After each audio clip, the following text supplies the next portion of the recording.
The ring of a bell comes to you on a cold wind. The ring comes again and again, until soon the air is full with the sound of 1,000 bells ringing all at once. You feel a resonance in your core, a bell ringing in tune with all the others. Something in you bends, then breaks, and you are borne away on the ringing tide. The tide of bells recedes. You lever yourself up onto your knees and realize you have been here before. You are alone, and then you are not.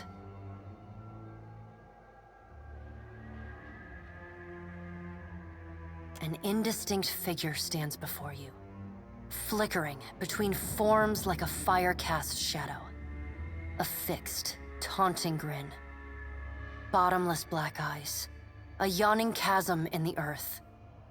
The aspects of Bareth, the Usher and the Pallid Knight, shift in and out of focus, and at their back, 4 indistinct shades hover. You feel an eternity stretch out behind each of them, reaching back to places so distant and yet so near you cannot comprehend their size. The shifting image of Bareth settles on the aspect of the Pallid Knight. Watcher. She intones. Her voice is the discordant clangor of gongs struck out of time. I tasked you to discover Aethys's intentions. Tell me what you have learned.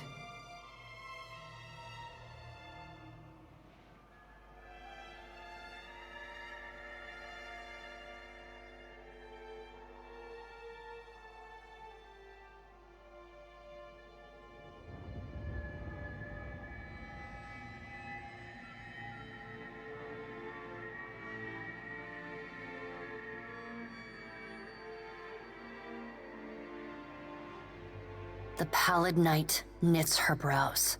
He does not seek to return to the Beyond? Intriguing. Her sickly pale skin pulls tight across the bones of her face, as if the shell of this aspect does not quite fit the impossible creature it contains.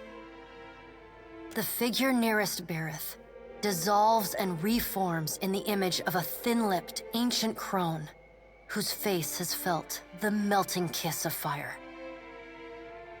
The goddess Wodica strides forward.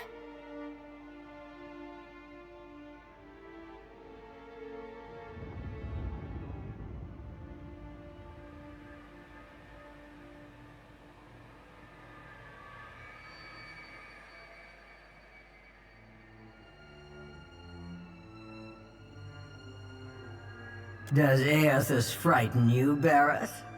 He should. Magran subdued Aethys's influence once before, and yet he returned.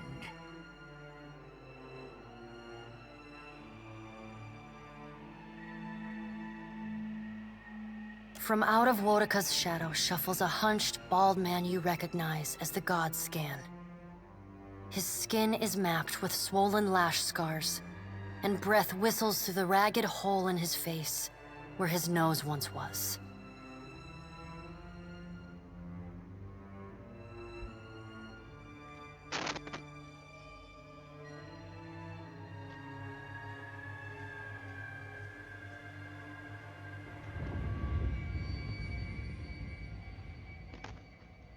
He does not speak, but stares up at Wodica, with naked loathing plain on his ruined face. Wodica steeples her long, knob-jointed fingers. We must annihilate Aethys now, before he makes a rash decision we cannot easily annul.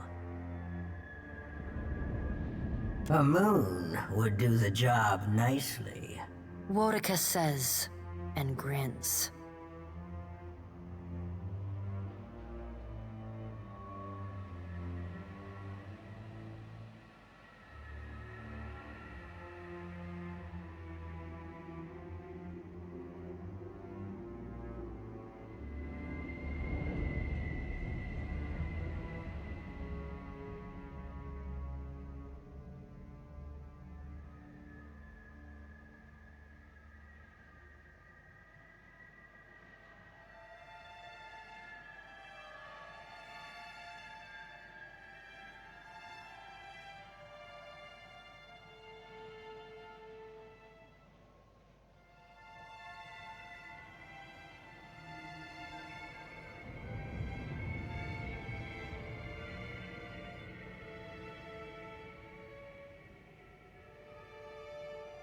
Woedica throws her head back and laughs. The sound is a drop. Andra could do with a new act. Her current one has grown rather stale. They see to their own affairs. You will speak to them in time, should you have the need. The Pallid Knight says. The figure beside the aspect of Berith flows forward in a swirling cloud. The ash falls to the tiles and reveals a molten-skinned woman, leaning on a monstrous, wicked-edged broadsword. Mogren's glowing lips curl in disdain. We must find a solution to the problem of Aethys that is neither do nothing, nor destroy the world.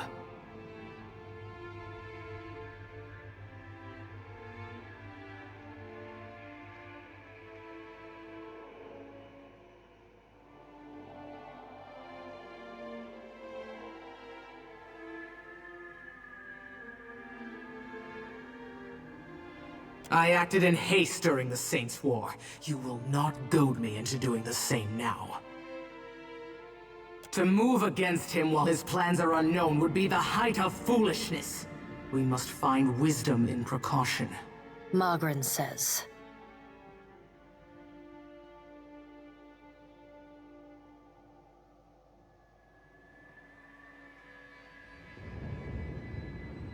Mogren looks at you as one might a wayward gob of spit on one's shoe. It is no business of yours what the gods decide.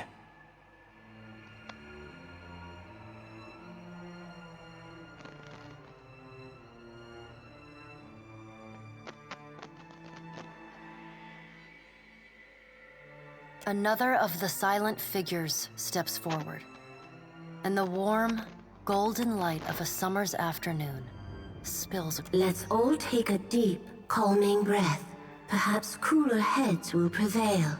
Behind Helia's words, you hear the soft coo of doves.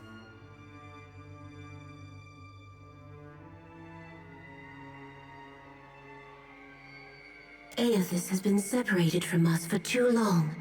Isn't it possible he intends only to gather enough souls to reclaim his realm in the beyond? He should be welcomed. Helia says. You look up then into avian eyes. Through them, you see clouds of starlings converge and divide. Helia puts a feathered hand to her chest. He wouldn't. Betrayal is not in his nature. Scan shuffles forward. Yes, yes. We should welcome Aethys' return to the fold. His gratitude we can leverage to cajole him into divulging his plot. Then, when he believes himself to be in our good graces, we do as Woedica suggests, and crush him into the earth. Scan pauses, inspecting you. Ah, and here is the Watcher who wiped dear desperate Alice's mind. You could have let my followers help her kill the man who tormented her. But you did not. Curious. Scan licks the ragged edge of his lipless mouth and grins, then turns to Helia. I did not expect such a deliciously ruthless idea from you, Helia. Helia's feathered crest stands on end. You wretched little creature.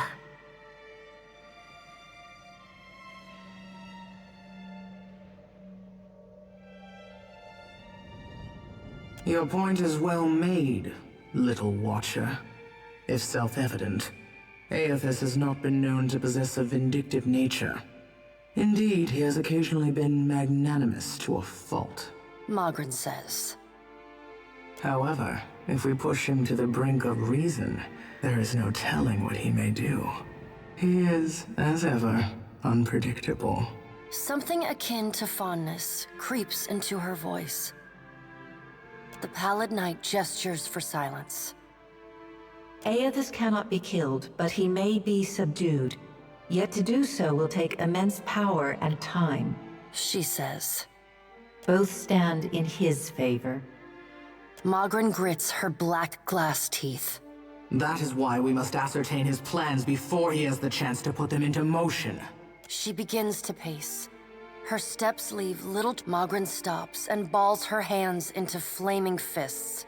Even if we manage to destroy his current form, there is the possibility he could return, if he has not already absorbed all of his children.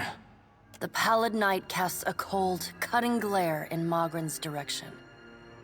Magrin speaks too freely. That knowledge is beyond your ken, Watcher. Woedica waves the gods to silence. Aethys gathers strength. His strength is a threat to us. Her voice takes on a sharp, almost panicked edge. There is no sensible answer to the question of a resurgent Aethys, other than decisive, final action. Your opinion is unasked for, but noted. The pallid knight says. We will act when it is appropriate to do so, and not before. The pallid knight steps away from the half-circle of assembled gods. She pulls herself up to a great height. The words she speaks next come not from her mouth, but from... Follow him, Watcher. The black of the pallid knight's irises expand until her eyes are as dark and cold as the void between stars.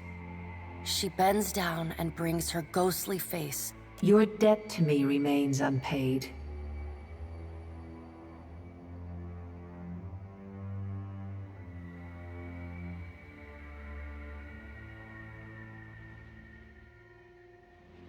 She stares at you, unblinking. Like a needle drawn to a magnet, you are pulled toward her one compulsory step at a time. Helpless to resist, you tumble into her. You fall wildly, endlessly, unable to find your bearings or slow your spin. And in the distance, above, no, behind you, comes an insistent ringing. You angle yourself toward it, searching for the sound. A small silver bell appears just inches from your fingertips. The moment you touch it, your soul slams into your body with all the force of a fall from the top of the sky. You blink open your eyes and find yourself on the floor of your ship's cabin, alone.